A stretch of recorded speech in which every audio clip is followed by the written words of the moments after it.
All right, now, everybody. Quiet, listen to me. We're going to start a show. Now, some of you people have been with me before. You know it's going to be a tough grind, but we're going to have a show.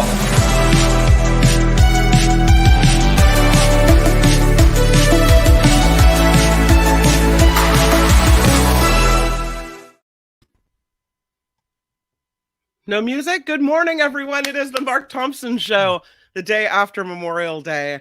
Mark is KFIing today, I believe. I'm Kim McAllister in for Mark, and along for the ride is Tony. Hi, Tony. Hey. How's it going? Doing all right. It was a huge weekend here in the North Bay. Have you ever heard of Bottle Rock?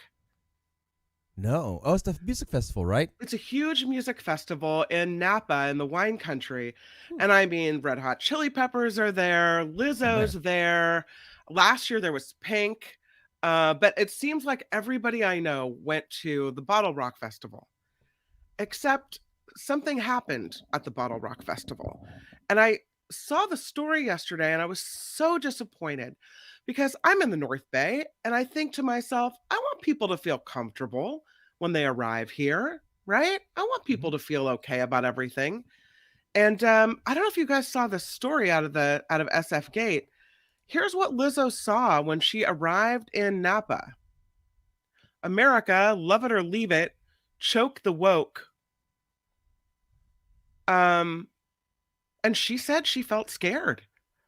She said she saw the sign and she actually felt a little bit scared about what she's walking into in Napa. This choke the woke sign is on Silverado Trail. America, love it or leave it, right near the Napa Valley Expo. Lizzo says they want to cancel people like me. Thought the sign was threatening. She said, I refuse to let the bigots win. She was the first Black woman to headline Bottle Rock. She said, I saw signs talking about how they want to cancel people like me, silence people like me, choke people like me. And they right across the street, she said. And then she broke out into a song after talking about that. She said, so we're going to sing this one more time so they can hear it. These are quotes, because maybe they haven't heard it in a long time. She didn't say specifically this was the sign she's talking about. She did reference the word choke, though. So the code enforcement officers are called out there. The police are called out there. I don't know if they took the signs down. She had an amazing performance despite this whole thing. But what a total disappointment. That's what this amazing entertainer sees. And that's what she thinks of us. I hope that's not what she thinks of us. I hope, she got to Bottle Rock and saw that we were more than just a choke the woke sign. Anyway, that's kind of what I've been thinking about this morning. Yeah. Weird. I didn't even hear about that. Wow. No. I didn't expect that from up there, usually, so. Right. Well, you know what? In the wine country, we're kind of a mix. We have a lot of agriculture up here. Like there's a lot of grape growers, a lot of dairy farmers, a lot of people that are traditionally conservative. And so we are a really healthy mix of that. But sometimes the ugliness rears its head. Sometimes it does. And I'm just disappointed that it had to be now. I'm sad that that's what she had to see, unfortunately. Oh, and I'm frozen. Of course. Yeah, I had, what's interesting is that I had restarted my whole computer this morning. Of course, the day I'm filling in for Mark, I'm frozen in time. Man, I'll tell you what. Just turn off the camera and it should snap back sometimes if you turn the camera off and turn it back on. I think so. Sometimes? No, I have to leave and come back. Oh, boy. I know. I'm sorry. I'm sorry. Listen, while I leave and come back, please click the like button. Click it for Tony because he's going to be here by himself. You ready? Oh, no. Here I go. Right. 1, 2, 3. Click the like button. Everyone take a moment. She'll be back in a minute, everybody. Let's see what happens. We can take this off. There we go. And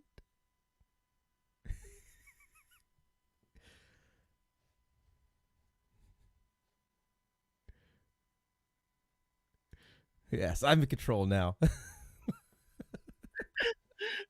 For some reason, it takes a minute for that camera to kick in. Yeah. Are in control. Exactly. Yeah. So thank you for clicking the like button. And of course, we have the website, and it's a perfect time for me to mention that you can contribute to the show via Patreon or PayPal. And thank you to those who are already doing that. But the website is themarkthompsonshow.com, themarkthompsonshow.com. Of course, we are here on YouTube Live, recorded later, and via podcast later on as well. So you can just download us and take us along with you wherever you are. And I should mention that, I've been doing these newscasts with these sponsorships, but I have 3 newscasts a day, and so far only 1 sponsorship a day with Tenuta Vineyards, which I completely appreciate. But if you were thinking maybe I'd like to sponsor a newscast or sponsor a segment on the show, we can make that happen. And you can email us at themarkthompsonshow@gmail.com if you're thinking about it. So we appreciate that as well. What is going on?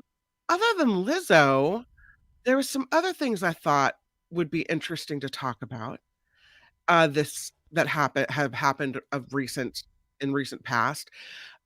I know we do stories from the sky, but I found a bunch of cruise ship stories that just kind of leapt out at me.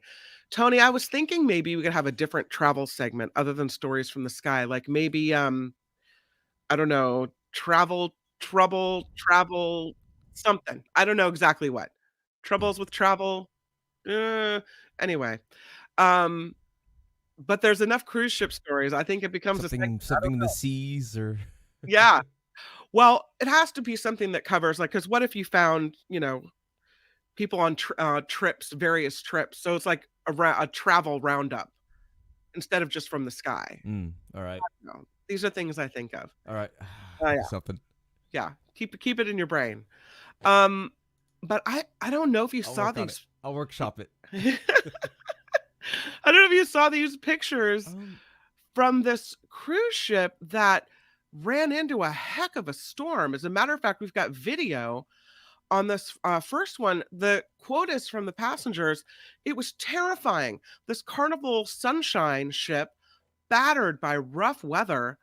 They were returning to port in Charleston, South Carolina, and I guess they ran into some rough weather, and this ship was just beat to hell. Things flying off the walls, luggage tossed all over the place. One passenger, William Blackburn, said it was terrifying. We stayed in our cabin. We prayed we'd be okay. They actually took note of where the life jackets were stored. That's how freaked out they were over it. We discussed the fact it would be very unlikely to survive in the water, even with the jackets, and doubted the lifeboats could be launched in these conditions. That had to be scary because you're thinking to yourself, what am I going to do, right? How are we going to survive this? A fellow passenger telling CNN, I'm surprised I'm still alive. Yeah. He said the other passengers were white as ghosts when everybody finally got off the ship. People were like, no fun. There's a couple pieces of video on the CNN article, including one of them showing water sloshing through the halls of the ship. So, I mean, this ship was tossed around the Carnival Sun so severely that water came in and got into the hallway. I mean, it's Titanic-y, you guys. It's really Titanic-y. I'm just saying. Ooh. Yeah, look at that picture. So you can see that extreme weather whipping up those waves. Here's the inside of the ship. Is that not Titanic-y? From the movie, I'm telling you. Water in the hallways. There's trash all over the halls. I mean, it is brutal. That would have freaked me out. And while they were going through it, people in their staterooms were saying that suitcases were being tossed all over the place. Stuff was flying all over the place. This is a scary situation. And one of the passengers was saying they should have known not to sail in this weather, that they should have stayed down in port in the Bahamas, waited a day for the storm to subside, and then go, maybe if it was safe. Or when they got to the storm, why didn't they go further out into the ocean to get on the other side of it? Said one passenger. When I got home Sunday night, I had to crack open a beer. Think about it. I started shaking because it just set in. I can't even believe I'm still here, said one passenger. So Carnival Cruise Lines says in a statement, look at that picture. I mean, the hallways are kind of obliterated. The staterooms are not in good shape. Carnival says, here's their quote. Carnival Sunshine's return to Charleston was impacted by the weather and rough seas on Saturday. The weather's prolonged impact on the Charleston area delayed the ship's arrival on Sunday. As a result, the next voyage's embarkation was also delayed. What about, where's their my bad, I'm sorry? Do they not have one of those? Where's their, we really messed that up? No? I mean, where's their, I don't know. We're very sorry for the inconvenience to our passengers. Safety is our top priority, and we're so glad that everyone was okay, that, no one perished in this violent weather phenomenon that never happens to us. I don't know. I could have used a my bad, I'm sorry. We're sorry that our next embarkation is delayed. That's all they got? Yeah. This was a rough one. Whew. I don't know about you, but if I'm on that ship, all I'm thinking about is we're going down. This is the Titanic.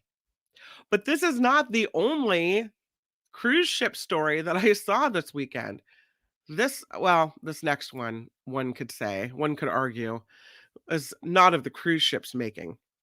Although I think they should have people, when you have new graduates on board and like teenagers, maybe you should have a little extra supervision because their brains aren't fully formed.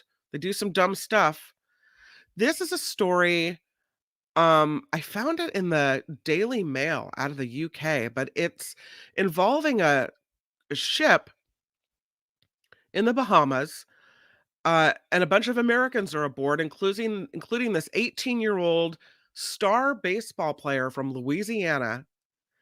His name is Cameron Robbins, and he gets onto this ship along with a bunch of other teenagers that had just graduated from high school. And they're all kind of ribbing each other, you know? They're daring people. Jump off the ship, jump off the ship. So 18-year-old Cameron Robbins decides, all right, I'll take you up on that dare. He's seen with others who had arrived in the Bahamas just hours before this. There's even video of it. He jumps off the ship. People are saying, oh, bye, grab the buoy. They're telling him, grab the buoy. Apparently, there's one of those circular white life preservers. They're calling it a buoy. They tell him, grab the buoy, and you can see him swimming, but he doesn't grab the buoy. And he's never heard from again, never seen again. They were looking for him over the weekend. They searched for days looking for Cameron, and over the weekend, they officially called the search off for him.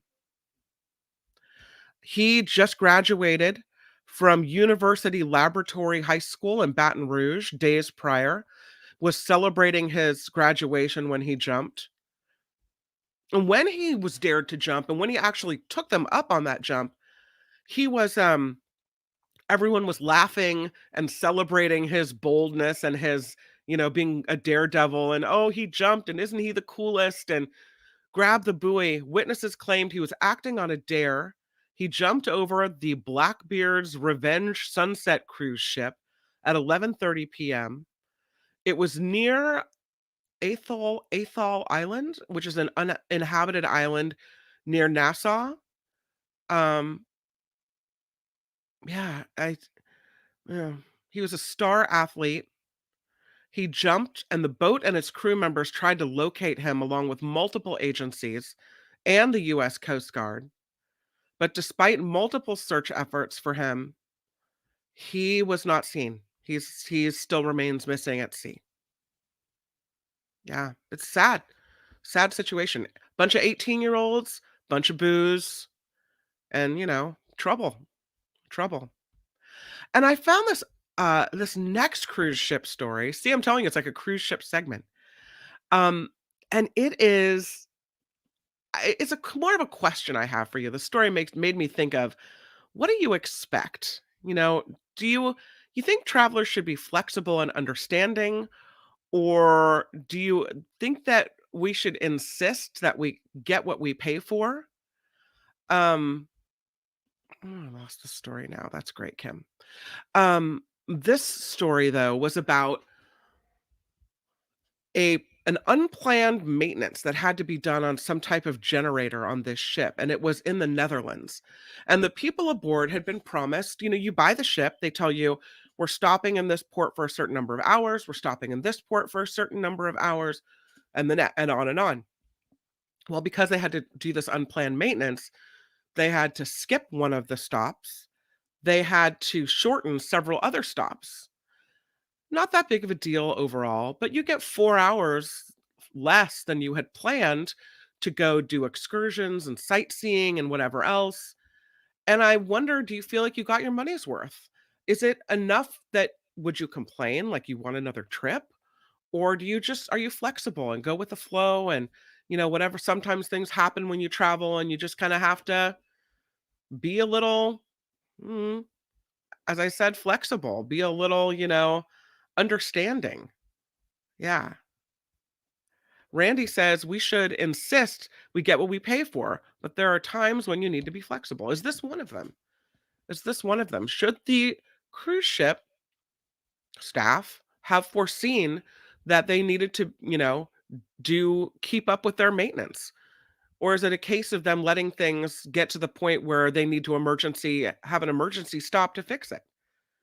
Nick says, flexible and understanding 99% of the time, it isn't all about you. Ren writes, those excursions are expensive. And I wonder if people got refunded for the excursions where they paid for something and then it wasn't their fault that they couldn't go do it. Another reason, says Ricky O'Bear, that I don't do cruises. Yeah. Vilma, you have to be flexible. Every trip has its bad moments, says Karen. All part of the deal. You guys are so good. Katie says, sometimes the most unexpected happenings make the best memories. That's so true. That is so true. You get refunded for excursions canceled for the weather, says Naked Desire. I love your name. All right, I like how flexible you guys are. That's kind of the cruise ship roundup for today. We'll have to, I don't know if we're going to do it again, think of a name for it. But speaking of travel, think of something, right? But this is another travel story, Tony. And you probably don't have a problem with this. I don't know if I would fly this airline, but there is an airline called Air New Zealand. And they're doing this new thing where you have to get weighed before you get on the plane. They weigh, yeah, there you go. You got to stand on the thing, stand on the little platform, get weighed. You can take off your shoes if you want. They need to know how much everybody weighs before you get on the plane. It's part of this survey they're doing. And I don't care how cheap the tickets are. I don't think I'm getting on the scale. I don't know. And I don't trust. They say, here's what they say. Okay. They say that they weigh everything that goes on the aircraft, from the cargo to the meals to the luggage. And that for customers, crew, and cabin bags, we use average weights, which we can get from doing this survey. So this is all part of this survey they're doing.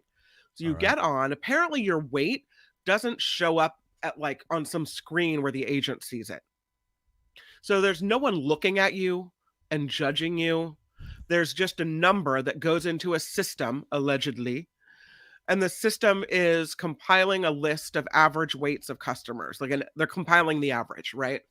So if you weigh, I don't know, 420 and you've booked 2 seats, if you weigh 122 and you've booked 1 seat, it all goes into the same tabulations to figure out what they should bank on for passenger weights. Yeah, I know on smaller planes, it makes a big deal. They have to distribute people on smaller planes. It's you're on the wrong side, you need to go on that side. But for bigger planes, I don't think does it make a difference? Who knows? Well, But I mean, I yeah, think all the weight on the plane makes a difference when you talk about how much true. fuel you're using, how much other weight can be on the plane, that type of thing. When I was telling Mark the other day that when I first started at KGO, I was flying in the KGO jet copter and the fixed wing aircraft doing traffic.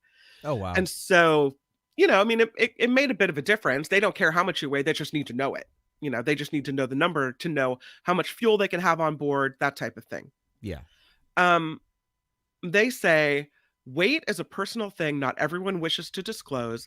In order to protect individuals' privacy, the airline has made the data anonymous.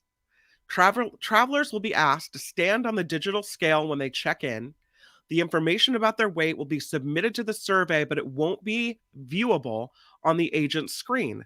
They will also place their luggage on another identical scale for separate weighing. We know stepping on the scales, they say, can be daunting. We want to reassure our customers there is no visible display anywhere. No one can see your weight, not even us. I guess they've done this before, or they tried to, but it was delayed because of the pandemic. No. So some of the people that might be weighed, people coming from New York City's JFK Airport. Yeah, that's a 17-hour flagship route that was just launched last fall, one of the longest flights in the world. I don't know. What do you think? Do you have a problem stepping on the scale? You getting on? I just don't see what tangible real they're gonna get from it. Honestly, it's just like I don't know. It just seems odd. It just seems odd. Oh. It does seem odd, but I get the need to to know how much weight is on the plane. I guess if you're making that much, like getting the exact amount of fuel you need for the flight and stuff like that to try to like budget everything to the penny, then yeah, that's obviously what they're trying to do with it, right? Or how much extra baggage you can carry. Can you take any extra cargo? I would imagine all these are considerations. Yeah. And just have to have an accurate picture of what a normal average is. I don't know. I mean, part of me wants to just stand on the scale and throw my arms up in the air like a champion and say, here I am. Take it. Yep. But I don't necessarily trust that the people on the other side of the counter are not looking at me and making fun of me. I don't know. I don't know. They're doing that anyway, right? They don't need to. He's like, it's BS. I'm not doing it. TDKD name. Air New Zealand's a good airline. They're trying to get better weight numbers so they can plan for fuel. It makes them more efficient, better for the environment. Okay. I mean, yeah. Perry Joe Jim Bob want to know if the plane has enough power and fuel. Yeah. Yeah. Air New Zealand says JR is a decent airline. Most of their flights are 12 to 20 hours. So fuel calculation is hugely important for them. Yeah, that's what it sounds like. Yeah. Commentator says if you take off your shoes to get weighed, you shouldn't. You have to then leave your shoes behind. No, maybe they need to know how much your shoes weigh as well. I don't know about you, but when I get weighed at the doctor's office, I mean, I'm like, everything's off. Purse is down. Shoes are off, earrings are off, like anything that could be an extra ounce, jacket, sweater, like whatever's extra. They're lucky I'm not standing in the middle of the hallway in the doctor's office in my bra and underwear. That's how much I can explain. I'm like, everything extra goes. It's off. Yeah, I don't know. I think that's interesting. I saw this picture where she's the woman in the high heels stepping onto the thing, and I'm like, oh, not me. Then after I read the story, I thought, all right, I guess I could make an exception for what they need. Not that bad. Wellington says, I'm not a big person, but this feels too invasive. I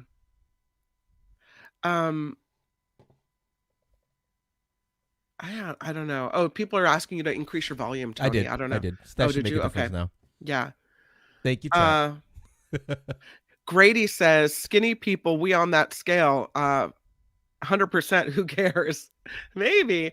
I don't know, because I know a lot of women who are very thin, and even they have issues with the number, their scale number. If it's not a certain number, they freak out or they don't want to know or whatever.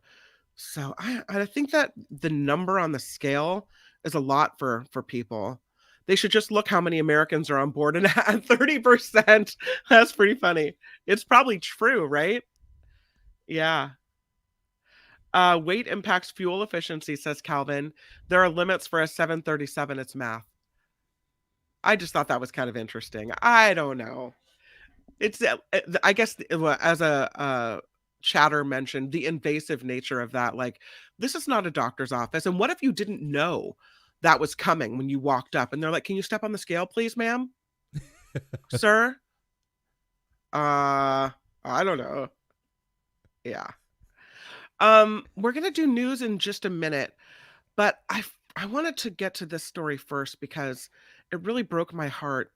I don't know if you're like me, but I love old houses and old things. And when I look around at all the old Victorians in San Francisco, I'm so just glad they made it through the earthquake so that I could see them and see their beauty. There are many old Victorians in Petaluma, and I love driving past them, walking past them, looking at them. They have historic house tours here. I'm very interested in all the old antiques inside and kind of, I don't know, just the history of all the people that have lived there and everything that those walls have seen. Oh yeah. Well, there's this old house in Monterey, and well, it's not Monterey, but it's Pacific Grove. It was featured in a movie called The Summer Place, and this house caught fire over the weekend. I mean, it's so sad. This house just went up in flames. Yeah, there's a picture of it. Thanks, Tony. Toast. It is absolute toast. I guess it's easier for Victorians once they catch fire, they just burn, because there's the way they built them is they The built the plaster and all well, they that. built the outside of the house first. And then they went and put the walls in. So there's always the space between the outside wall of the house and the inside wall of the house. Hmm. And when the fire gets in between the walls, it's nearly impossible to stop it. And this Wow. one went inside the walls and went from the second floor all the way up to the attic. This was a massive fire at this mansion. It was in the 1959 movie called A Summer Place. It's called the LaPorte Mansion. It's on Lighthouse Avenue in Pacific Grove. And it looks like it's a loss. They're going to have to knock it down. I mean, this house is right at Lighthouse Avenue and 17 Mile Drive in Pacific Grove. I don't know if it says when the house was built, but I think it was in the late 1800s is when it was built. So we lost one of those queens in the Bay Area, Monterey area. The fire got into the walls, ran all the way up to the third floor attic. The building is partially standing, but it's not occupiable. And fire officials say they expect it will be torn down. Yeah. What a disappointment. Mhm. They're still looking at the cause. There was one man who lived there, his family home, and he tried to put the fire out. They found him inside. He's okay. So no one hurt in this fire. But I think that's still quite a loss when you lose a home like that and you lose that history. What Mhm. a bummer. Yeah. Yeah. Okay, let's do a little bit of news before we get back into it. We have David K. Johnston on the show today. Is that 10:30? I don't know when that. I hope it's 10:30. If it's not 10:30, hopefully he'll be on the show. We'll see. But let's get to some news first, and then we'll continue. I'll play the sounder. You need to go for it, my friend. All right, here we go.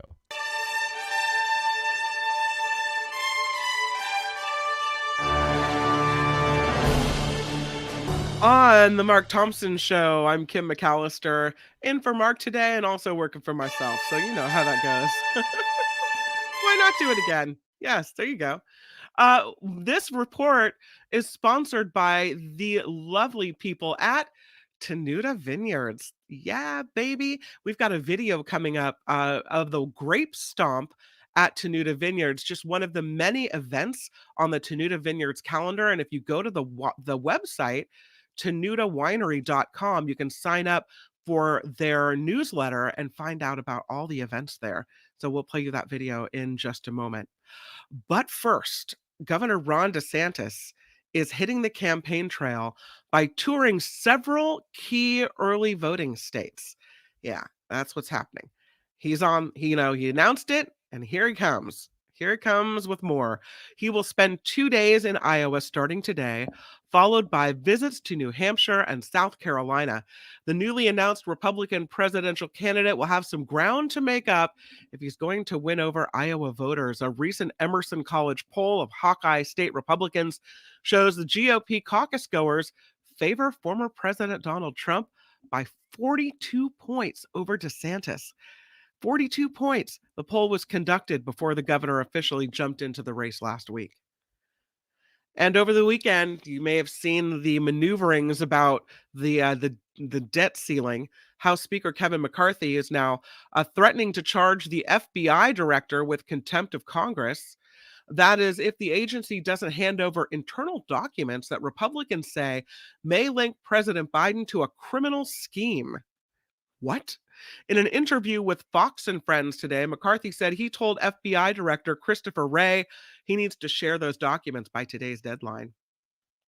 More air travel over the Memorial Day weekend was over pre-pandemic levels, that according to the TSA. Agents screened close to 9.8 million people at airports across the United States, 300,000 more than the same long weekend in 2019 before the pandemic. And they say, yeah, air travel levels higher. Former New Jersey Governor Chris Christie is preparing to launch his presidential campaign. Did you know he's running too? That according to multiple reports that say allies of Christie have created a super PAC to support him during primary season. Christie would join a growing GOP field, including former President Trump, Florida Governor Ron DeSantis, and South Carolina Senator Tim Scott. I think Nikki Haley is already in the race as well. It turns out Aaron Rodgers is a Swiftie. The new Jets quarterback posted video of himself enjoying the Taylor Swift concert at MetLife Stadium in New Jersey over the weekend, which he attended with actor Miles Teller and his wife. Rodgers, who is a big Swift fan, wrote, "She is truly a master entertainer and an epic human." And the executive who helped build the Golden State Warriors into an NBA dynasty is stepping away from the franchise. Bob Myers telling ESPN he is stepping down as the team's president and general manager. The two-time executive of the year said, "It's just time." The Warriors won 4 NBA titles during his time with the team. Myers' contract set to expire in June, and ESPN reporting he declined ownership offers and included in a new deal that would have made him one of the highest paid NBA executives. Gotta respect a person who knows when they've had enough of working and when they just want to retire and enjoy the fruits of life. Yeah. So Bob Myers stepping down. I'm Kim McAllister. Again, this report sponsored by Tenuta Vineyards. Let us take a look at one of the things you can do at Tenuta Vineyards. Here is the Grape Stomp. There we go. Some video of that? Yeah. Oh, there you go. Yeah, look at those pictures. It's called the I Love Lucy Grape Stomp, and it usually happens in the fall at Tenuta when they harvest the grapes. And people can go there and stomp on those grapes and have a big old party. It's one of many events at Tenuta Winery and Tenuta Vineyards in Livermore. And you can go onto the website to find out more. Here's the website at the bottom of this, tenutawinery.com. And yes, not only can you find out about all their events, but you can get 10% off at Tenuta Winery in Livermore. If you call them and say, smash it with your iron rod, you get the 10% off. And here is the phone number as well. So it is 925-699-4576. Call Rich at Tenuta. Smash it with your iron rod, you say, and you get the discount. So a lot of people have contacted us, very delighted with their orders from Tenuta Vineyards. And thank you for patronizing a supporter of the Mark Thompson Show. We really do appreciate that. I'm Kim McAllister, and this is the Mark Thompson Show.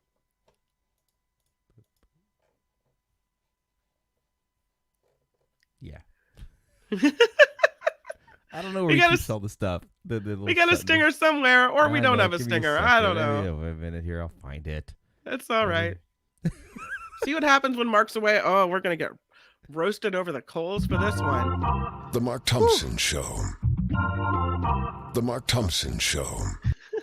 And it sets a loop. God, someone needs to turn off that loop. Okay, there. Good enough. Good enough. Did you hear about this guy?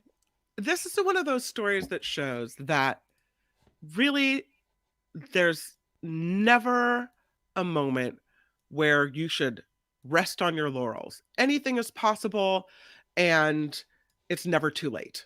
It really is never too late. Here's this guy. He took 54 years to do it, but he just got his bachelor's degree. What an inspiration. Arthur Ross finally walks across the stage at the University of British Columbia, getting his Bachelor of Arts degree. He's now 71. He says he is the slowest student at the Vancouver University. He may be the slowest in the world. This, according to BBC.com. He says it took him precisely 54 years to finish his degree, 2 years longer than the Guinness World Record holder, who started his biology degree at Princeton in 1948 and graduated in 2000. He said, I was just really in no rush to claim this world record. The real reward was knowing was the knowledge I was able to gain through the classes. I just wanted to learn because I was curious. That desire for learning is what inspired him to finish his degree after all these years. So he first enrolls in the University of British Columbia in 1969, before I was born. He lands the first man on the moon. The U.S. had just landed the first man on the moon. The Beatles were about to release Abbey Road. He was fresh out of high school, wasn't really focused. He discovered a passion for acting, though, at college. And he decided then to switch course and move to Montreal to start studying at the National Theatre School. So he did finish his degree there, but then he said, I don't want acting to become my career. Maybe I should go to law school and become a lawyer. All right.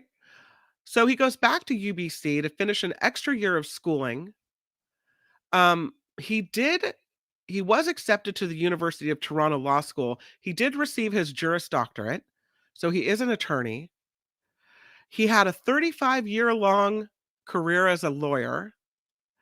And he said, it was always in the back of my mind to finish what I started, to finish that first degree. And so he circled back around at his own pace, doing one class at a time up until his graduation at the age of 71. Yeah, just that one last general ed class, right? That gets away from everybody. I mean, I was thinking this guy was going to be one of the people they call professional students. Mm-hmm. You know, people who are always going to school for something and they never seem to be done with school. Wasn't that a Ryan Reynolds movie? Oh, is it? I don't know. He was like in college forever. Oh, I'm sorry. I'm derailing everything. Sorry. No. I don't know. I haven't seen that one, but it sounds good. This guy, though, had a 35-year law career. He's earned other degrees. Like, it seems like he just wanted to come back and get this done.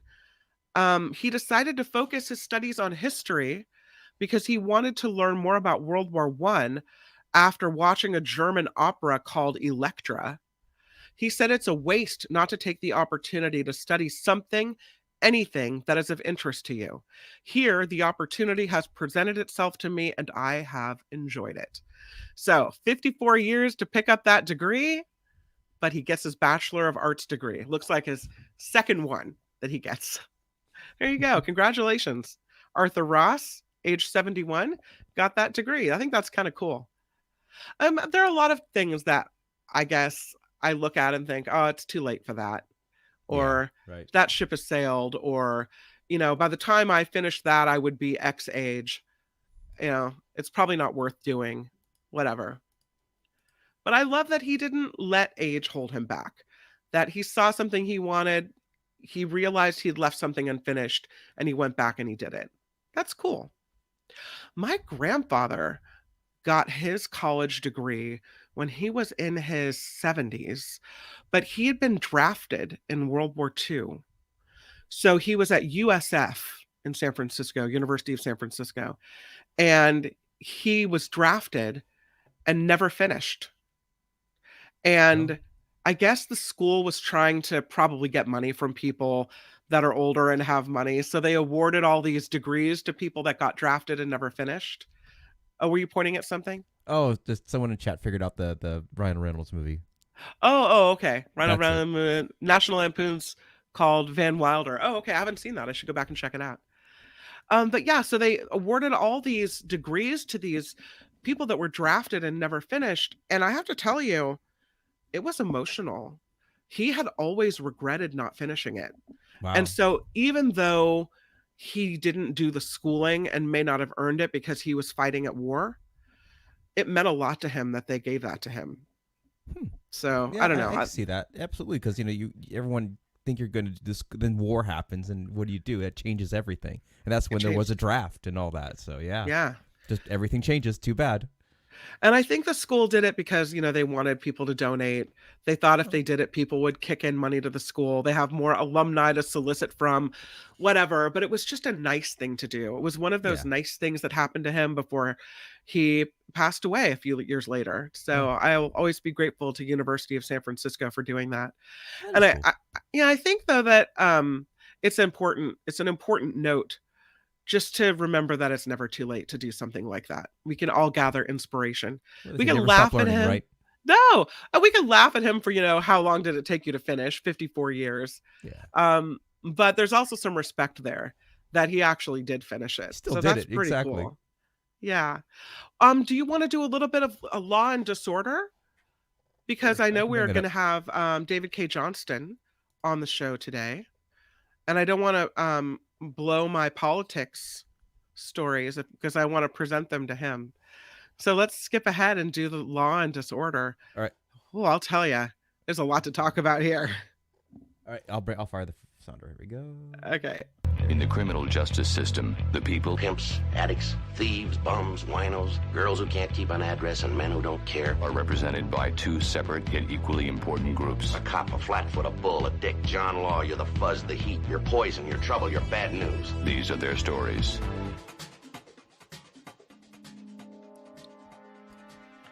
This is Law and Disorder, and let us begin with something that happened over the weekend in the city of Alameda. This is a sideshow, and it was a biggin. I think there might be video on this website from KTVU. Alameda police issued 64 citations. Thousands of people were at this sideshow. That's because it started as a car show, and it escalated to a sideshow. So police post to Facebook, the sideshow happened at the former naval base on the west side of the island of Alameda. Officers say they knew about this event beforehand. They had multiple officers ready to help. The CHP was out there as well. There were an estimated 1,000 cars participating in this, 5 of which were towed. The people that participated telling KTVU, it wasn't a big deal. My husband and kid were out there watching the cars. There's plenty of open space on that base. Perfect place for it out there. They're not on neighborhood streets racing. Well, I don't know. Others say this sideshow was really loud. Traffic leaving Alameda through the Posey Tube was very congested.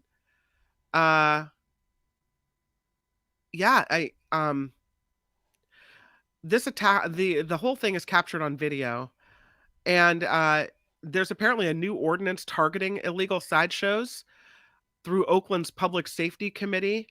They're trying to have the people participating face jail time and fines.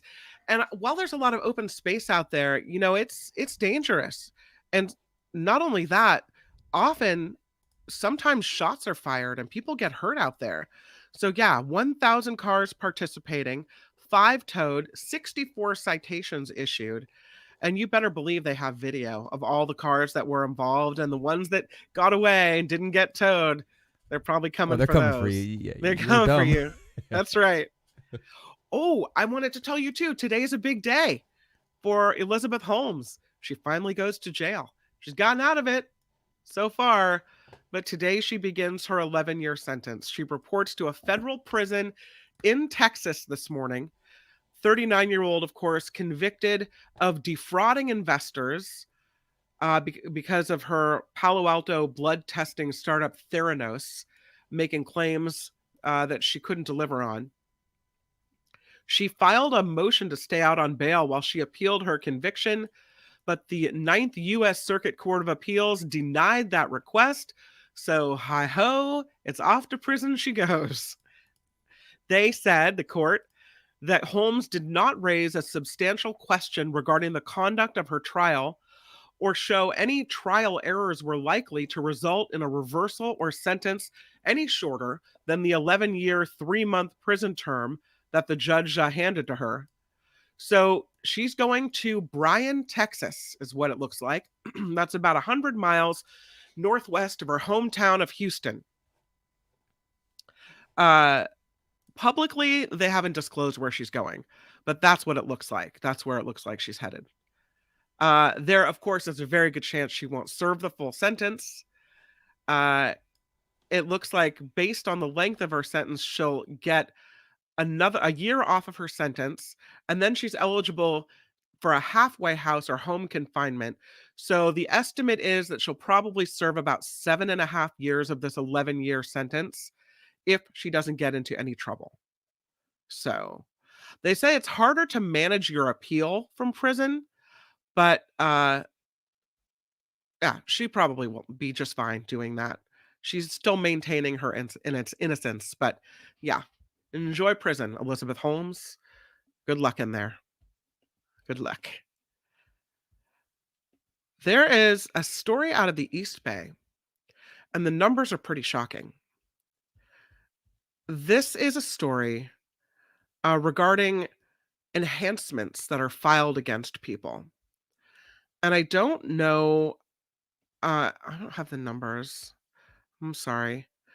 I'll look it up really quickly. This is what, see, Mark Thompson did this the other day too. It was a first, and now I'm doing it.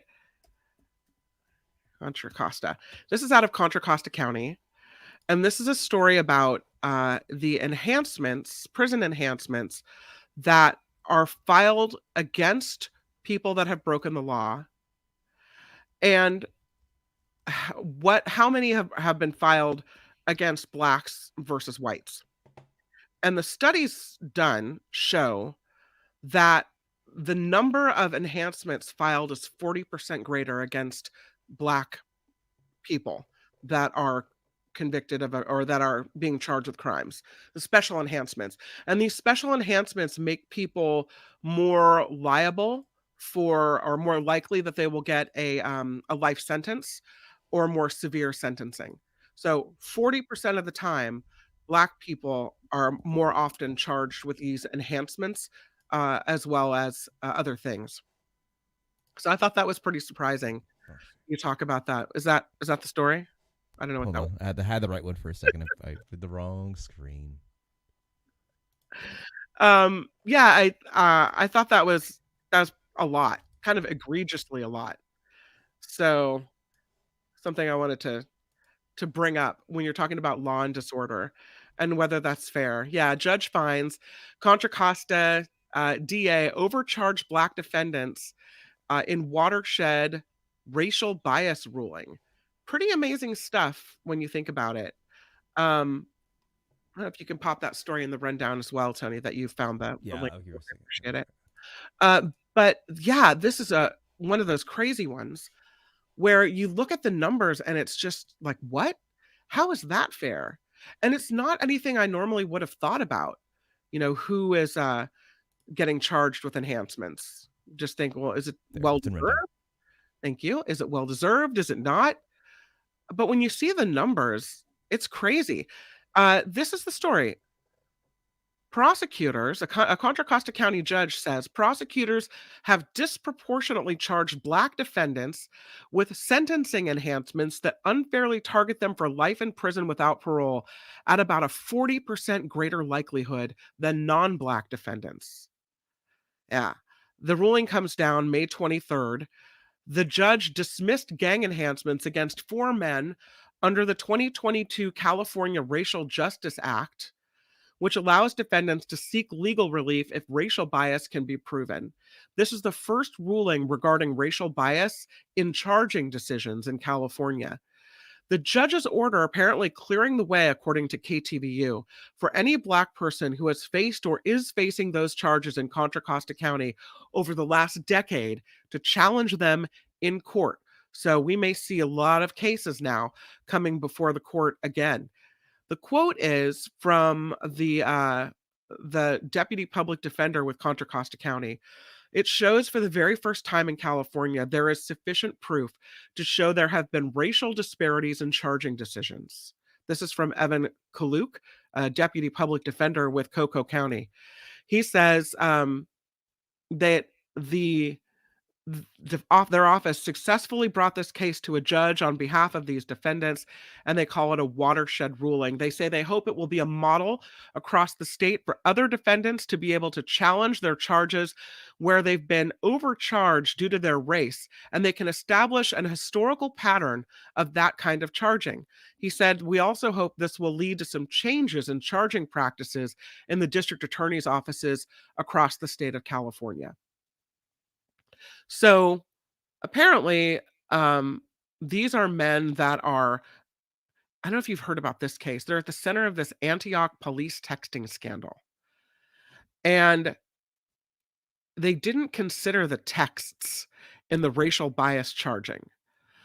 The judge just threw out this gang enhancement against these 4. Murder, attempted murder, conspiracy charges were not changed. The 4 men are charged with killing a man to benefit an Oakland gang. So, pretty interesting. 40% more likely, if you're Black, to face special enhancement charges. That seems kind of egregious to me. I don't know.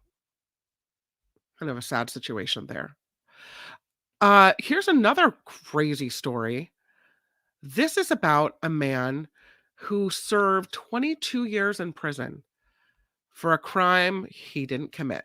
You hear these stories sometimes, and so wild to think about how he lost so much of his life because of this. Oh, 33 years. My bad. I'm sorry. This man was arrested in 1990. He was 22 years old, and he was allegedly part of a group that opened fire on a car full of teenagers in, I want to say, 1990-ish. He was convicted on 6 counts of attempted murder, 1 count of shooting at an occupied vehicle, was sentenced to 45 years to life in state prison. But the case was reopened in Los Angeles County by George Gascon's office after Gascon learned another convicted attacker told authorities in 2017 Saldana, this man, was not involved in the shooting in any way, and he wasn't even present during the incident at all. 6 years after that testimony, he's proven innocent. Why did it take so long, one wonders? Man, his name is Daniel Saldana. He's now 55 years old. And again, he was put in jail at the age of 22. He was one of 3 men charged in the shooting incident near a high school in 1990. The DA, Gascon, says, I know this won't bring you back the decades you endured in prison, but I hope our apology brings you some small comfort as you begin your new life. He said, not only is this a tragedy to force people into prison for a crime they didn't commit, but every time that an injustice of this magnitude takes place, the real people responsible are still out there and can commit other crimes. Can you believe it? 33 years in prison for something you weren't even there. Didn't even do it. That's like movie scripts usually, not real life, right? Right. Well, and he says, why they said 6 years ago that he didn't do it and it took that long to get this guy out of prison.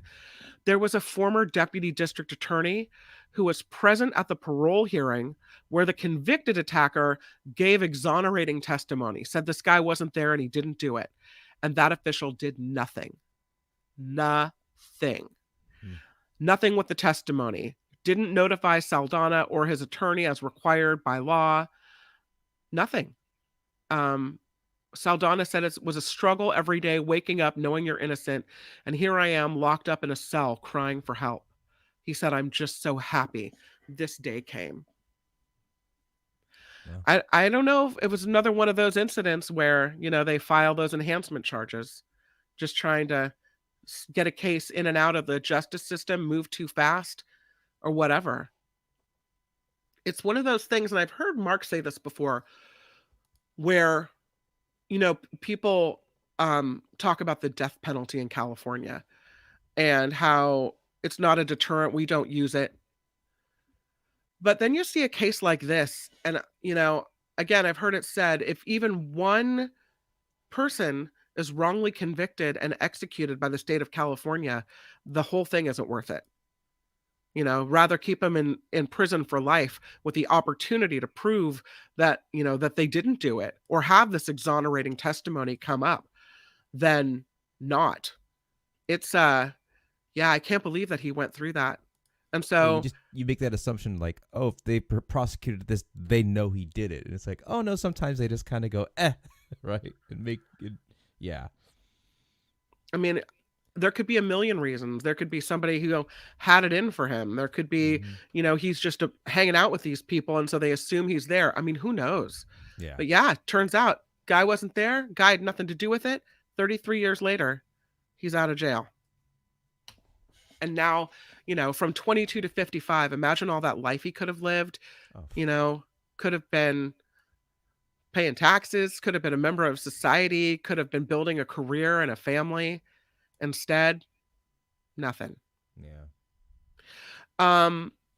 Let's do a little more news. How about we do some more news, and then fingers crossed that David K. Johnston pops in to talk to us about some politics. All right. I'm Kim McAllister on The Mark Thompson Show. And here comes the news. Okay, Sandra, got it. Right? Yeah, we're doing it. Yeah.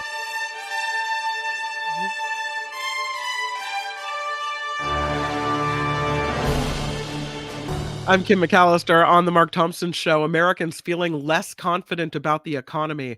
A Conference Board's Consumer Confidence Index fell nearly 1.5 points in May to a 6-month low. The survey noted the short-term outlook for income, business, and labor market conditions fell slightly across all age and income groups as well. Another shooting happened, this one over the Memorial Day weekend. A teenager shot in the head after ringing the wrong doorbell in Missouri. Oh, that was an earlier shooting. Made his first public appearance at a Memorial Day run. Remember Ralph Yarl? Yeah, he walked with hundreds of others to support the Brain Injury Association of Kansas and Greater Kansas City. Yarl was shot in the head in April, actually, when he accidentally knocked on the wrong door when he was trying to pick up a sibling, his brother. Remember that story? Well, at least he's out and doing things like going to the Memorial Day run. There was a missing woman from Tennessee who was headed to Orange County here in California with her boyfriend. She may now have been spotted in Northern California. Police say Nikki Alcaraz was seen at a Walmart in the city of Redding on Saturday. A photo appears to show her at an Eco ATM selling her cell phone. Her family hasn't heard from her in weeks. She left Tennessee to visit family on the West Coast with her boyfriend, Tyler Stratton. Her brother says he 100% believes that she is in danger. On May 4th, this couple was in New Mexico, where local police took a report that showed Alcaraz had a black eye. A witness said Stratton punched her in the face. He says he was also hit. Neither pressed charges at the time. Leaders in the artificial intelligence industry, along with academics and even celebrities, that are now calling for controlling the risk of extinction due to AI. A statement from the Center for AI Safety says mitigating the risk of extinction from AI should be a global priority alongside other societal scale risks such as pandemics and nuclear war.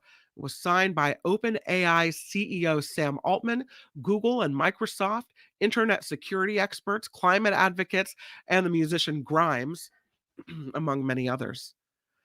Over the weekend, The Little Mermaid didn't get very good reviews from Michael Snyder, but it sure made a big so-called splash at the box office.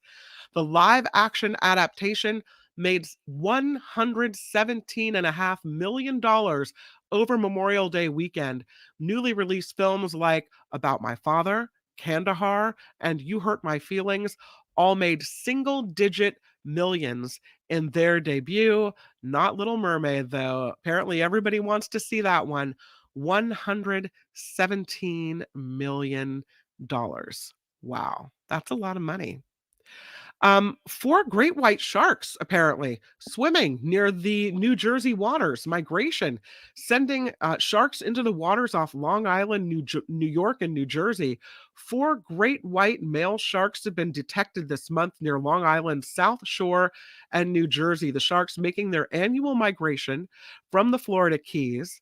According to shark researchers at OSearch, the sharks were headed north for the rich feeding grounds this season. I don't know if they don't usually go to New Jersey or not. It seems like something common here. And I think it's kind of interesting that they track them like that.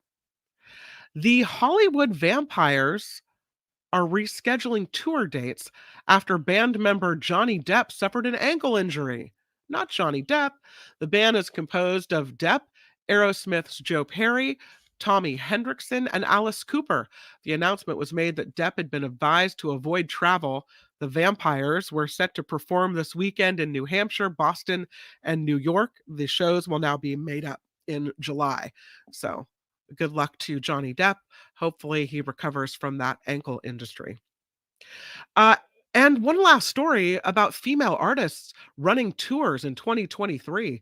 That according to StubHub, which recently released its list of the top 10 most in-demand tours globally this summer. Taylor Swift taking the #1 spot, Beyonce and Morgan Wallen rounding out the top 3. Bruce Springsteen, Coldplay, George Strait, and Pink also made the list, along with Metallica, Ed Sheeran, and The Weeknd. According to StubHub, the women are also outselling the 7 men on the list by 50%. So I guess most people going to a concert, they want to go see the ladies. I'm Kim McAllister on The Mark Thompson Show.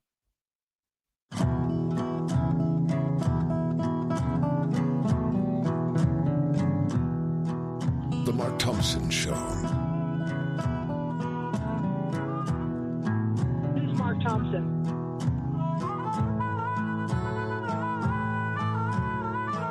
Hey, which one of you is Mark Thompson?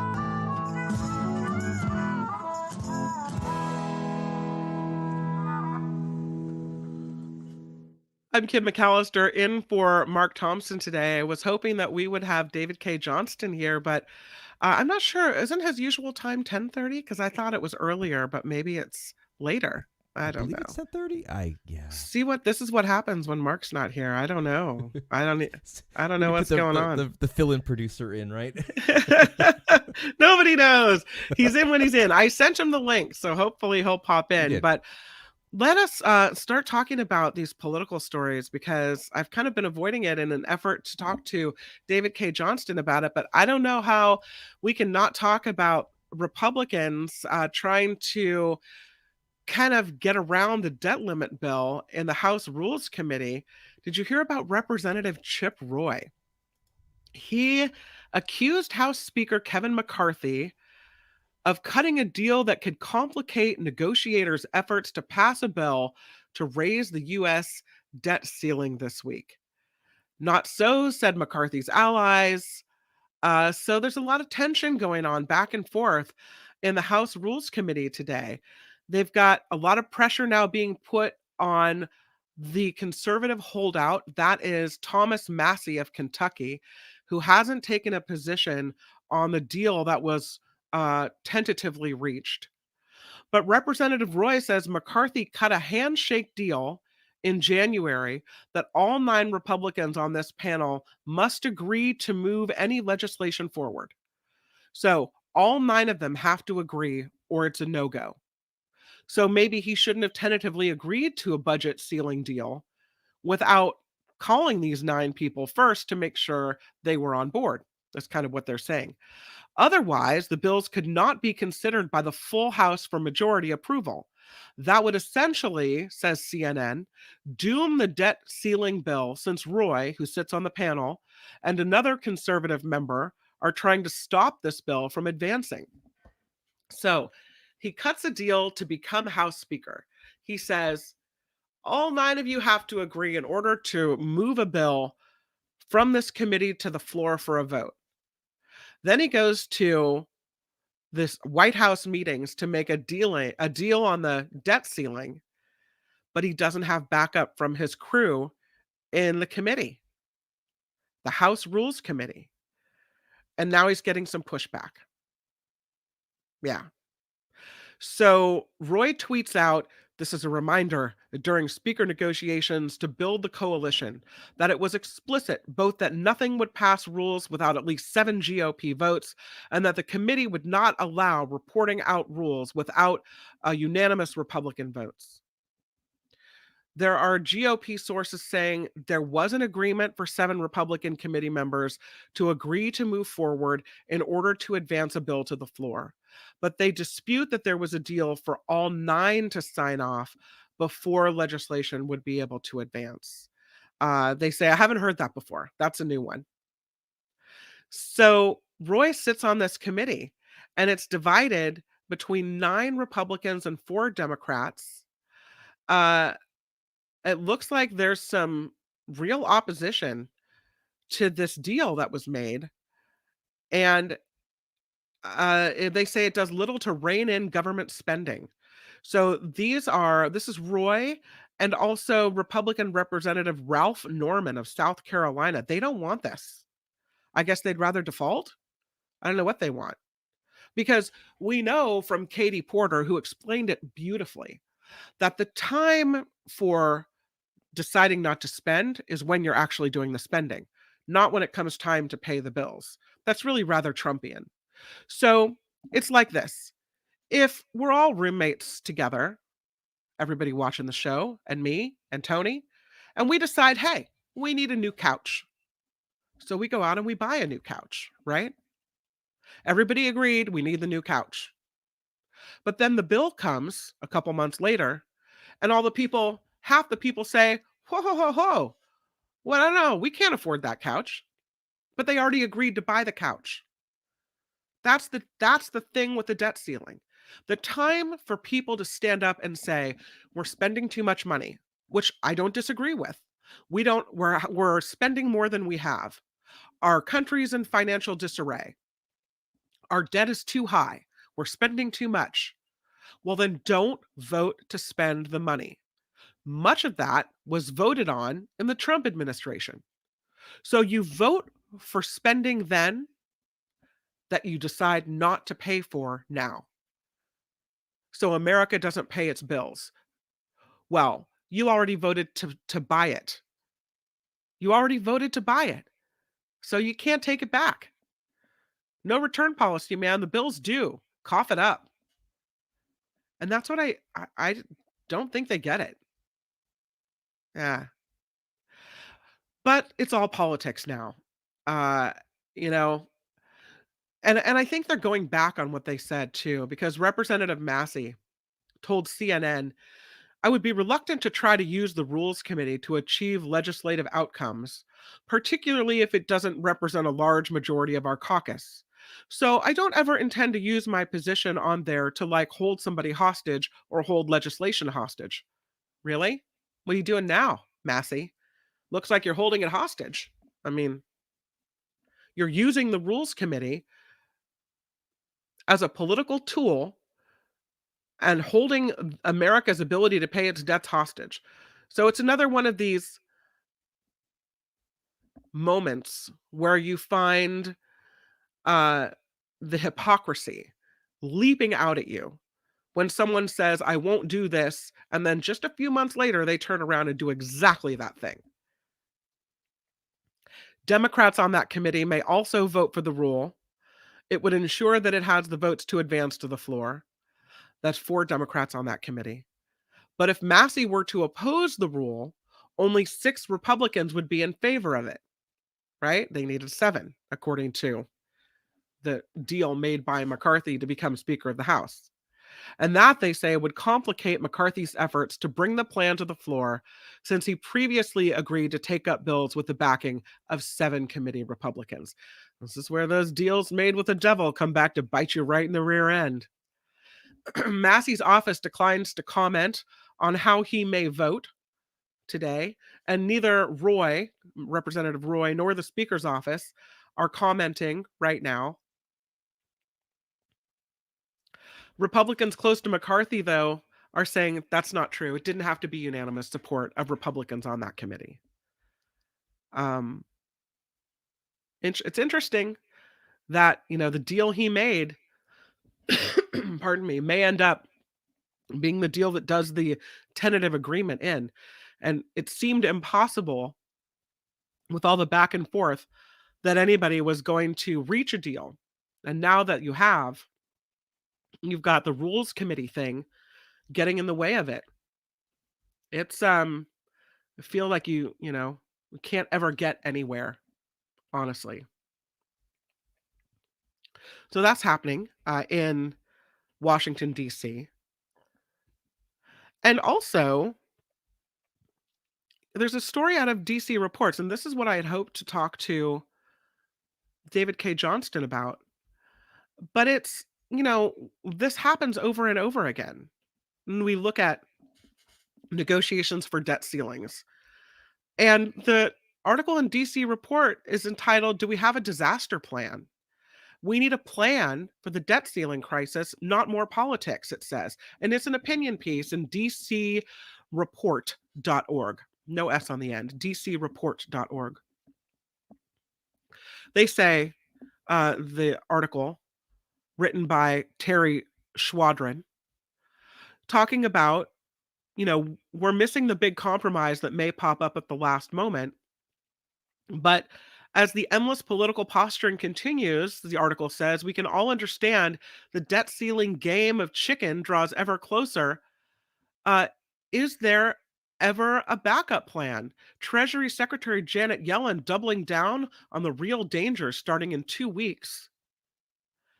And information says this is a huge big deal.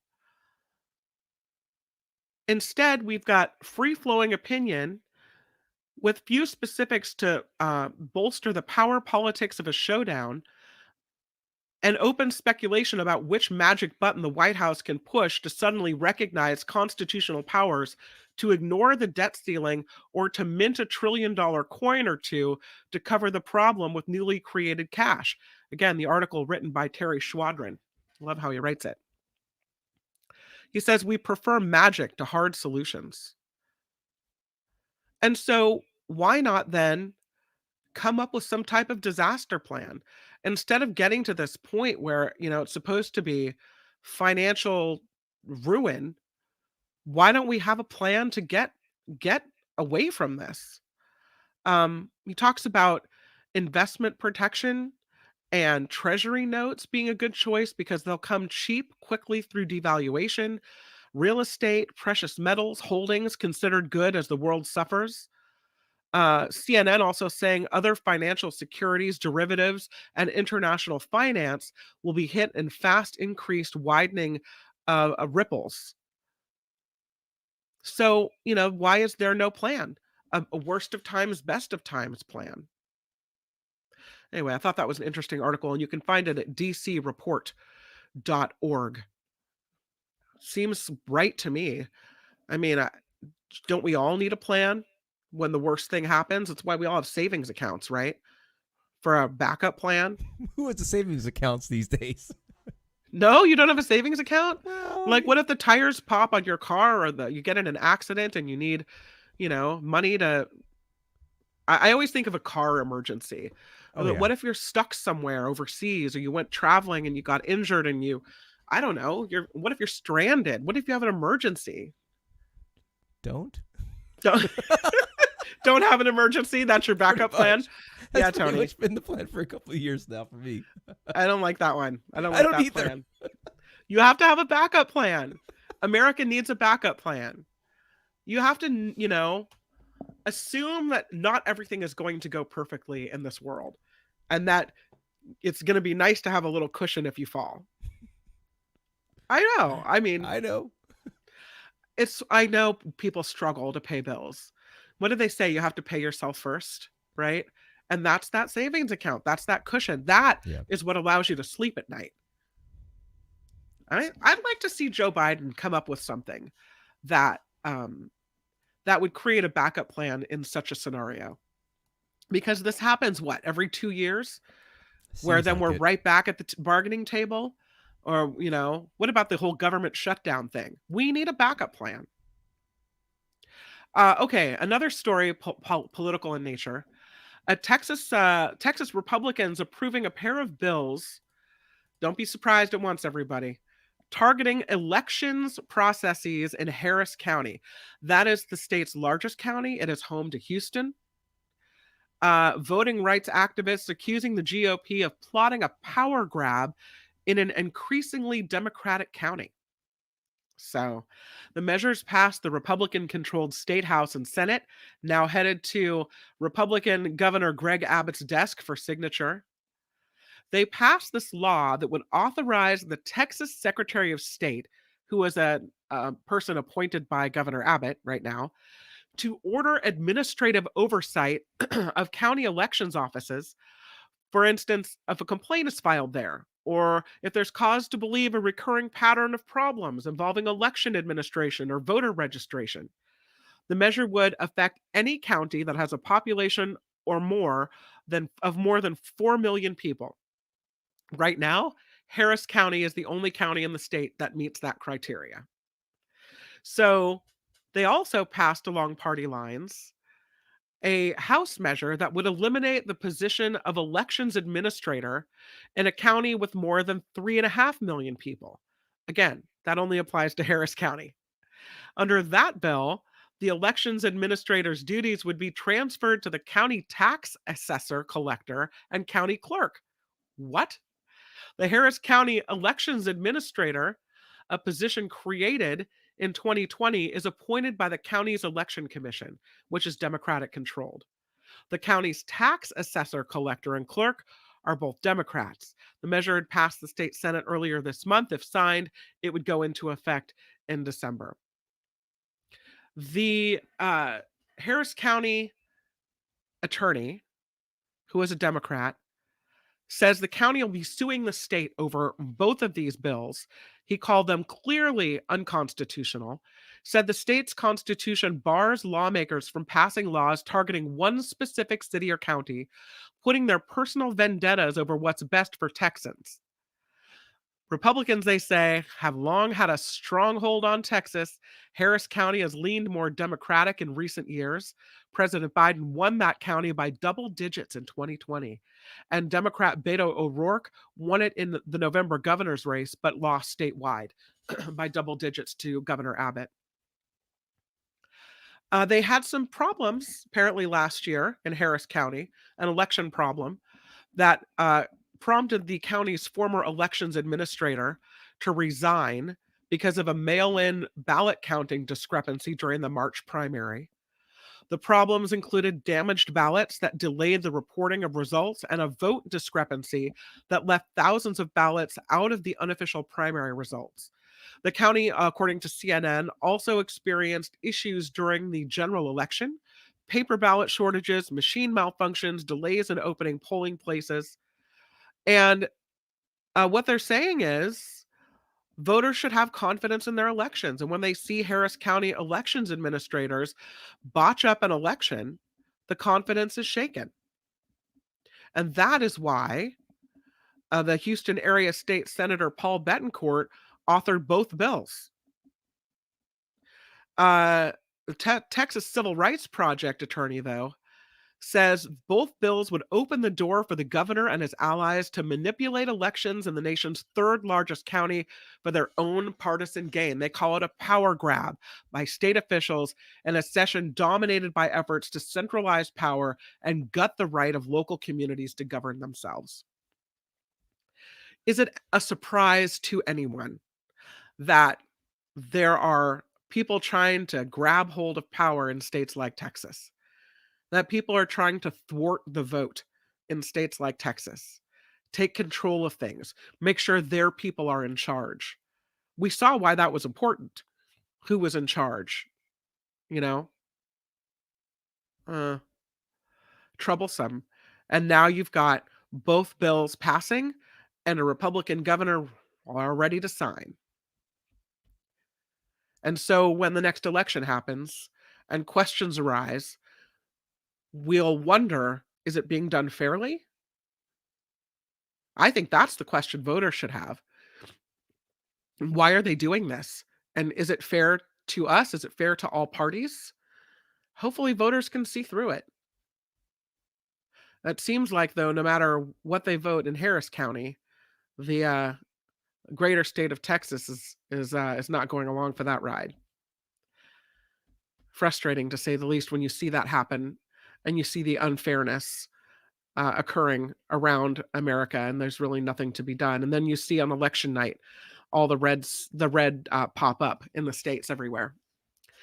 Another story, political in nature, is about Governor Ron DeSantis of Florida, who is apparently under some pressure to bounce back after this pretty embarrassing campaign launch on Twitter. He's saying, CNN says, Ron DeSantis' campaign launch fizzled like one of Elon Musk's early rocket prototypes. So you got to think DeSantis has been preparing this presidential run for a while. But it looks like that whole, let's announce it on Twitter, which I guess could have been good, could have been a big deal. Make you an ally with big pockets, Look at all the people that can tune in on a national level rather than just be present at a rally. But according to CNN, the campaign launch committed a cardinal political sin, offering his opponents, especially former President Donald Trump, an opening to turn him into an object of ridicule. They say first he made the choice to make the long-awaited run official, not among regular voters, but on a Twitter Spaces audio stream alongside Elon Musk, which meant the biggest moment in his political career played out through a disembodied voice. And then the launch interview was delayed and plagued by glitches. The cliche that the best day of any presidential candidate's campaign is when they first announce will not be applying to DeSantis, who managed, says CNN, to obliterate his own message. Even when the event got up and running, it felt more of like a fan fest for Musk, as various conservative opinion leaders called in to boost DeSantis, but seemed more effusive about his host. This again from CNN by Stephen Collinson. If DeSantis is to beat Trump, who roughly doubled him 53 to 26% in a new CNN poll of the GOP race released Wednesday, he will have to run an almost perfect campaign. So his halting launch was hardly a promising start, especially since it undermined his core message that he has the kind of discipline and focus that could make his presidency far more successful than that of former President Trump. And boy, did they jump on that, right? Spokeswoman totally for the was going to happen, right? I mean, right. If you have that, was it his fault? Who knows? It's technology does technology things, but everyone's just going to focus in on that now. Yeah. So Caroline Levitt is a spokeswoman for the Trump-aligned Make America Great Again PAC, and she said, Ron DeSantis' botched campaign announcement is another example of why he is just not ready for the job. The stakes are too high and the fight to save America is too critical to gamble on a first-timer who is clearly not ready for prime time. Of course, Joe Biden also tweeted out a link to his fundraising effort, which said it actually worked. So he was kind of, joking around about the Twitter Spaces malfunction as well. DeSantis said, We broke the internet. Tried to make it a thing like it's so popular, so many people wanted to watch. We broke the internet. Which is a great angle to try to take on it. You got to so say many something. people. So do you think it was his fault? I mean, do you think, obviously the technical glitches were not, might have something to do that Elon Musk fired most of Twitter, so there's like 2 guys left trying to run the show. But should Ron DeSantis have even taken that chance? You know, should he have banked on that type of interesting and noteworthy announcement on Twitter Spaces, or should he have done something a little bit more traditional, like a rally, or announcing it on an event, or even on mainstream television on an evening that late night infrastructure's show, already built. whatever. Yeah. Well, if it had worked, we'd probably be like, "Wow, look at that!" It didn't. When you're first, it could go either way, right? Yeah, I don't know. I think the article goes on to say that DeSantis has bigger problems than just the Twitter stream failing. That, he's looking at being way behind Trump at this point. And you're looking at a former president that has been impeached twice, that has multiple legal cases pending. He was found liable for sexual abuse and defamation. They're still looking into him for handling classified documents. Of course, he's denied wrongdoing. But, you'd think that a guy like DeSantis, who has come out and the things he's said have been very, almost pandering to Trump's base, saying, oh, the first thing I'll do is I'll pardon the January 6th attendees or people who've been convicted, or I'll pardon President Trump. I'll look at it on a case-by-case basis. But he's opening to doing all these pardons. So that says to me, I want the Trump voters. Oh, yeah. So even with Trump still facing these legal charges, even with everything, DeSantis comes out and makes this glitch-ridden announcement that he's running for president, and he's still got some trouble. Yeah.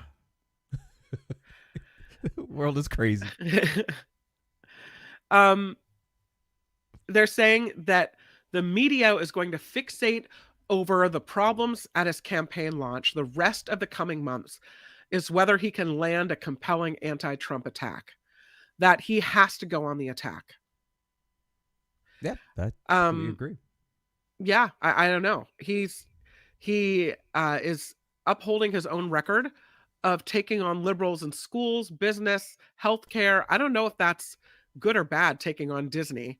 And it doesn't seem good for most of the country to take on, the whole don't say gay thing and that whole Florida Disney mess. All the Florida stuff, the Florida stuff. But he says, DeSantis, governing is not entertainment. We must end the culture of losing that has infected the Republican Party in recent years. We must look forward, not backward. I mean, that's a swipe at Trump. Yeah, that's a Trump shot.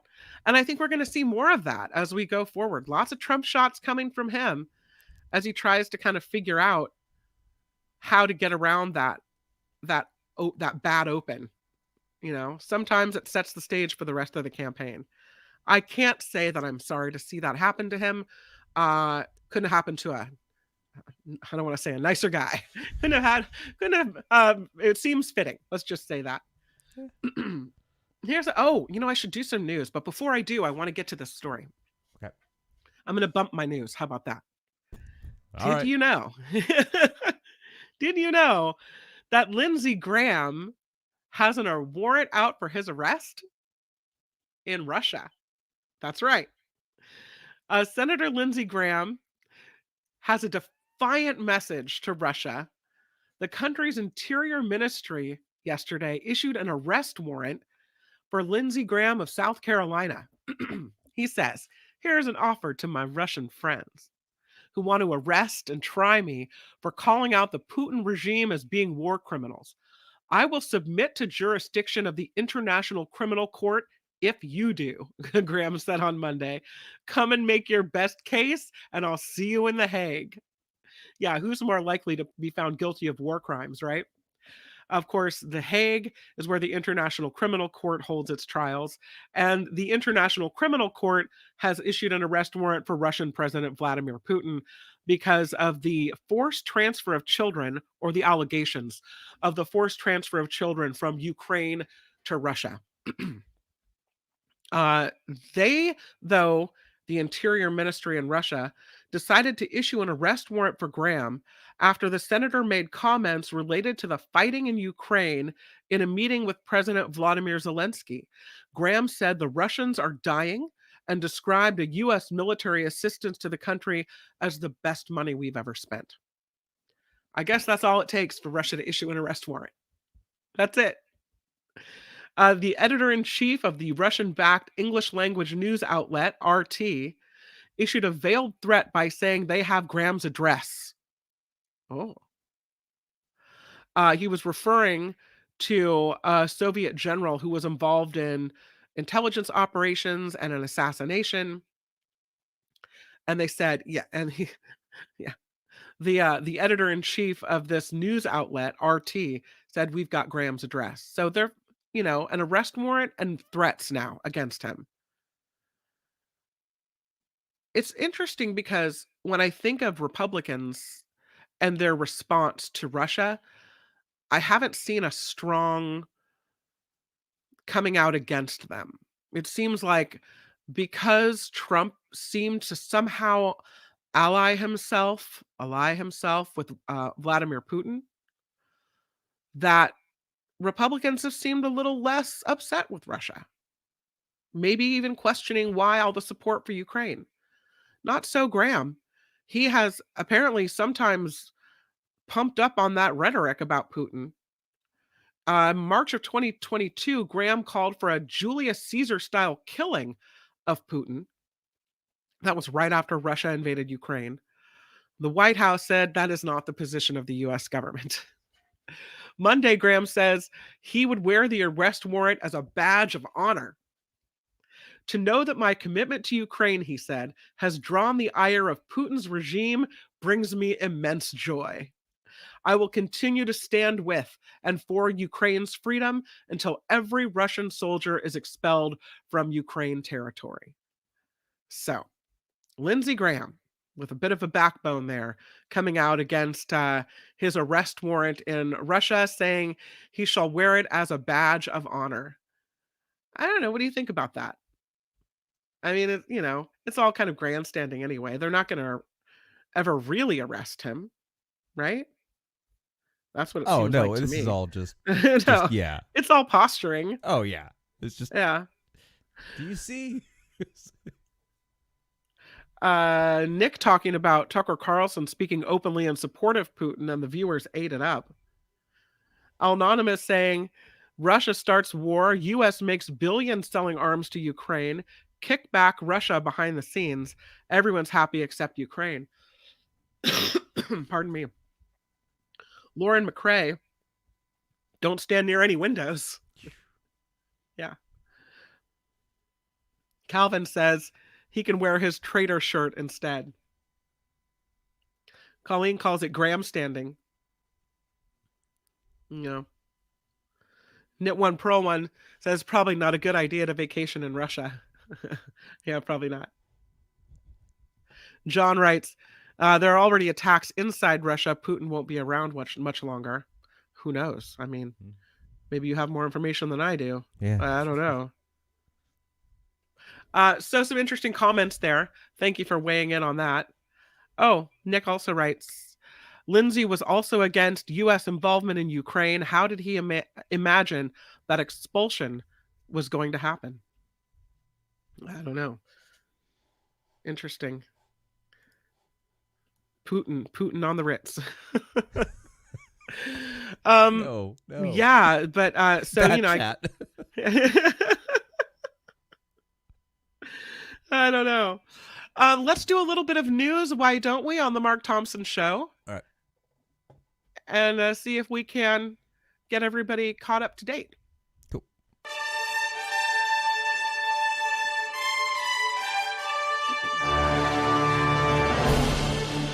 Yes, I'm Kim McAllister on the Mark Thompson Show. And as we mentioned, House Speaker McCarthy defending the debt limit deal he struck with the White House.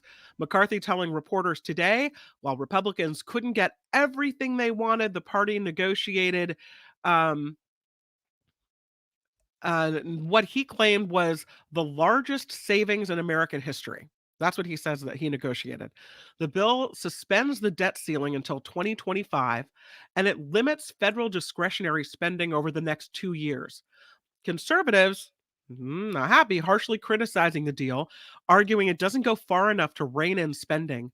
Members of the House Freedom Caucus today urged their Republican colleagues to vote against it.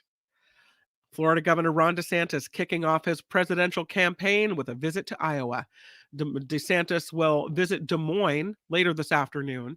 The Florida governor formally entered the race for the White House last week, also expected to make stops in New Hampshire and South Carolina this week as well. Sad news out of the Carter family. Former First Lady Rosalind Carter has dementia. The Carter Center making the announcement today saying she continues to live happily at home with her husband, who I believe is under hospice care, enjoying spring in the plains and visits with loved ones. Former President Jimmy Carter entered hospice care earlier this year. The decision came after he suffered a series of hospitalizations.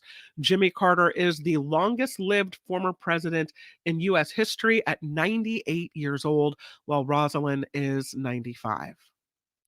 There are 5 people that remain unaccounted for after an Iowa apartment complex partially collapsed on Sunday. A 9th survivor was found on the 4th floor of the building in Davenport on Monday. That came after officials said they didn't believe there were any unaccounted for residents still in that building. But the Davenport mayor said 2 of the 5 unaccounted for people are believed to still be in the building. The protesters are gathered outside the building with signs that read, "Who is in the rubble? Find them first." City said it planned to begin the demolition process today. But wait, there might still be people there. The United States is working to approve Sweden's bid to join NATO. During a visit to Sweden today, Secretary of State Antony Blinken said he thinks that could happen in the coming weeks ahead of a NATO summit in Lithuania in early July. So Turkey and Hungary have prevented Sweden from joining the alliance. The Turkish leaders claim Sweden is harboring terrorists associated with Kurdish militant groups. But Blinken said Sweden has taken remarkable steps to address Turkey's security concerns. Sweden and Finland were prompted to join the alliance following Russia's invasion of Ukraine. Finland was granted membership in April. So one wonders why Sweden is actually being denied and who is behind all of that. It'll be interesting to see how that works out. In Georgia, an investigation is underway after a woman was found dead in the back of an Uber vehicle. Happened in Atlanta. The scene unfolded this morning. Tell us about the scene. The investigators say a black Cadillac Escalade was riddled with bullets. The victim found dead in the back seat. They think multiple shooters were involved, and the woman was targeted. No word yet on a possible motive or if anyone else was in that vehicle at the time. But quite a big deal in Atlanta where they're investigating yet another incident of violence in that community. There is in Fresno something happening with goats. Goats and sheep grazing, environmentally sound way to mitigate wildfire risk, but apparently state overtime laws for ag work changed in January, lumping sheep herders in with farm workers. So they were being paid a flat rate. But now California is forcing grazing businesses to pay them 24 hours a day, 7 days a week, raising pay from about $4,000 a month to $14,000 a month. Grazing business owners say that makes it too expensive to do business. No one's going to hire them to bring the sheep out to eat the grass on the hills. And herders are not really on call 24/7. One herder named Emilio Leon agreed, saying in summer they may work 4 hours a day. A survey from the Fresno County Farm Bureau found a third of the industry risks going out of business entirely because of this law. that would increase pay in such a way that would make it, something environmental and seems like good for the state, good for fire mitigation. Yeah, would make it really unaffordable to many. The search is on for a tooth that dates back to the ice ages in California. A woman spotted it at an Aptos beach on Friday, south of San Jose, of course, and posted photos of it on Facebook. An expert identified this 1 foot long mastodon tooth in the sand and then went looking for it, but didn't find anything. Scientists are hoping a visitor picked it up and will return the tooth to the Santa Cruz Museum of Natural History to be studied and displayed. So it was there and now it's gone. Where's the tooth? What's going on? California reservoirs setting a new record high after historic rainfall. Many packed with big crowds for Memorial Day. Visitors were warned not to swim because of the risk of drowning. Folsom Lake, for example, nearly full, but crews plan to release water from 5 of the main spillway gates at the top of the dam, just letting it out. The state hopes to soon raise the reservoir's capacity by raising Folsom Dam 3.5 feet. That construction should wrap up by 2027. Not now, though. Now we just release that water. There is another first for California. The state leading the way in banning the substance known as chromium 6. Officials voted last week to give chromium plating businesses until 2027 to switch to an alternative that many say won't produce the same shine on cars, aerospace components, and plumbing fixtures. Larger plants will have until 2039. Hexavalent chromium is said to be 500 times more carcinogenic than diesel exhaust. Do we care that our cars are shiny? Or do we care that hexavalent chromium is a risk of giving us cancer and doing damage to the environment and leaching into things? I'm going to take a dull car, I'm saying. I think it's okay if my pipes don't shine. I'm thinking that's all right. A matte finish is all right with me. I don't know. Big day at Disneyland. It is the very last day to ride Splash Mountain at the happiest place on earth. The ride will be closing for a big renovation. The work has been going on across the Southern California theme park for a while. The Matterhorn, the bobsleds reopen on Friday, but come Monday, Alice in Wonderland will shut down, along with Peter Pan's Flight and Mr. Toad's Wild Ride. Park goers will also want to make note the monorail will temporarily stop service on July 5th.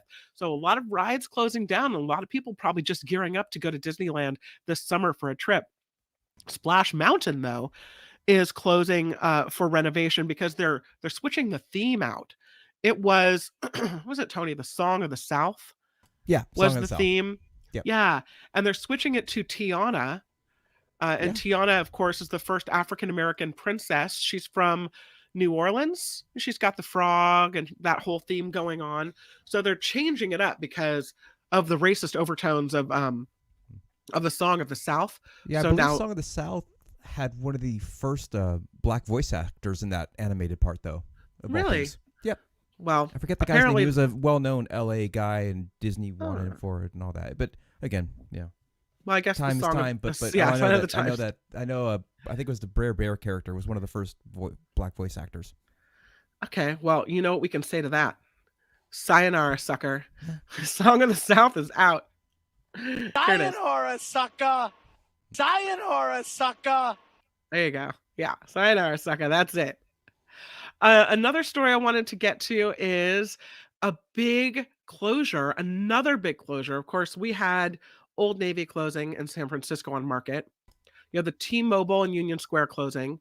You had Nordstrom's in the Westfield Mall closing. And now today, word, the Gap is closing its massive flagship retail store in San Francisco. They say they're considering another location downtown to replace this more than 72,000 square foot spot. 112 employees will be impacted by the Gap shutting down its flagship store in San Francisco.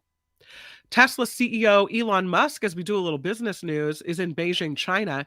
He is expected to meet with Chinese officials and visit Tesla's Shanghai plant. Exactly who Musk will meet with and what will be discussed is unknown. And Palo Alto crypto exchange Binance is selling Bitcoin at a deep discount, but only in one market. Bitcoin is trading at just under $28,000 around the world, but for Binance customers in Australia, it's only $23,000.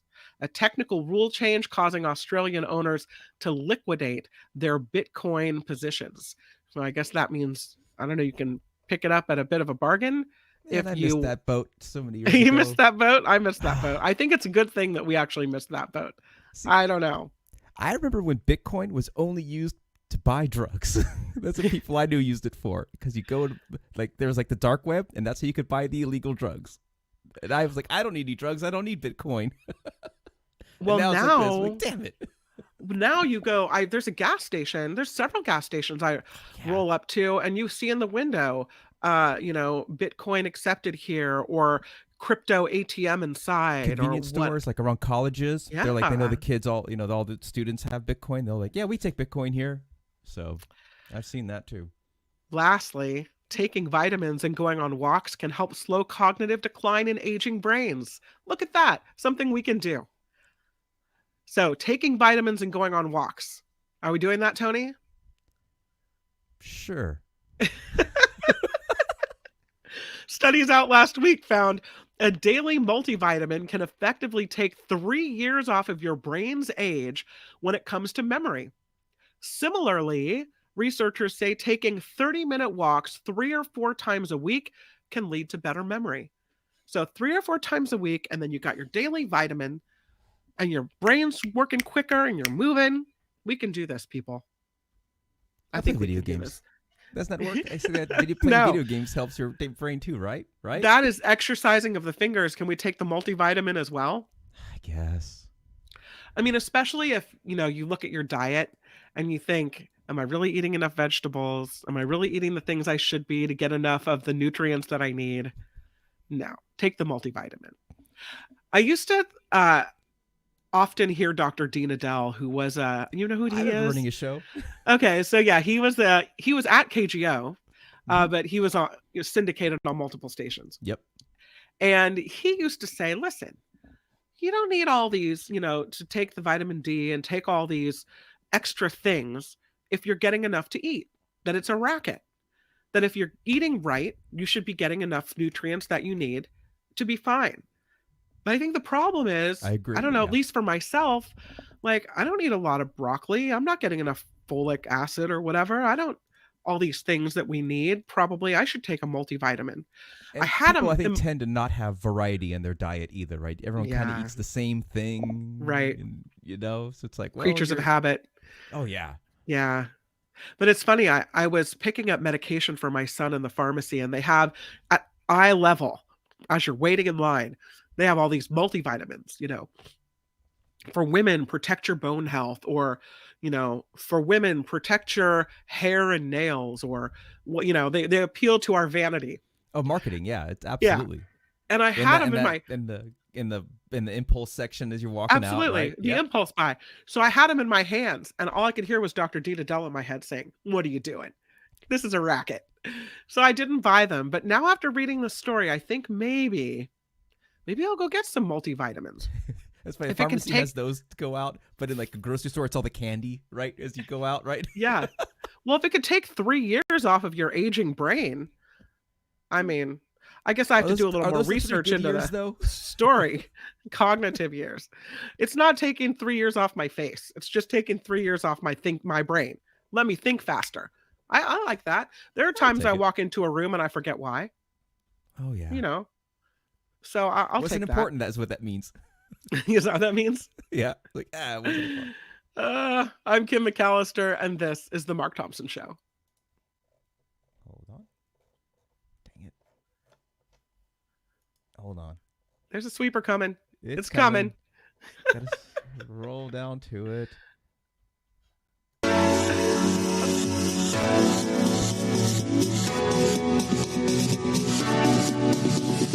Thompson Show.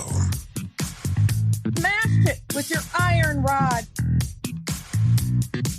Who's Mark Thompson? Hey, which one of you is Mark Thompson? What he's got going here is a situation. It's unbelievably offensive. Put up your pants, my man. Pull up those pants. Ralph Nader just sent me a book. Did he send you one too? I offer this sincere apology to you today. Everything is going extremely well. Call me a liar. Now what you call him? You, sir, are a liar. You are a cover-up artist, and you are a liar. Liar, liar, your pants are on fire!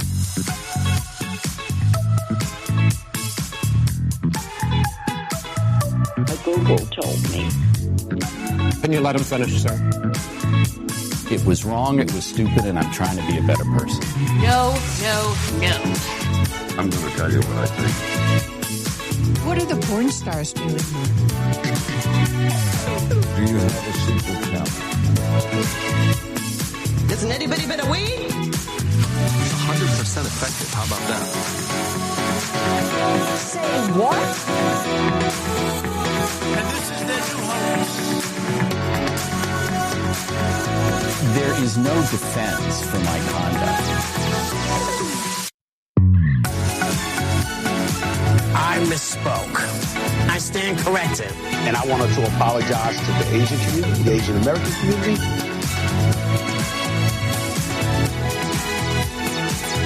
Time's up, mother effers. I am Kim McAllister in for Mark Thompson. Almost time to wrap up the show, but I saw this story. I thought maybe you hadn't heard about it. It happened a couple of days ago. A female director won the top prize at the Cannes Film Festival for only the third time in that festival's history.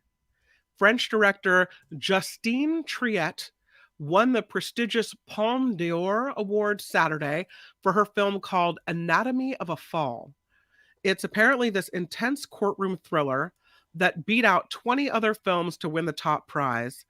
She was presented the prize by legendary American actress Jane Fonda, who said someday it will be normal for women to win this award. So congratulations to Justine Triet on her big win in Cannes.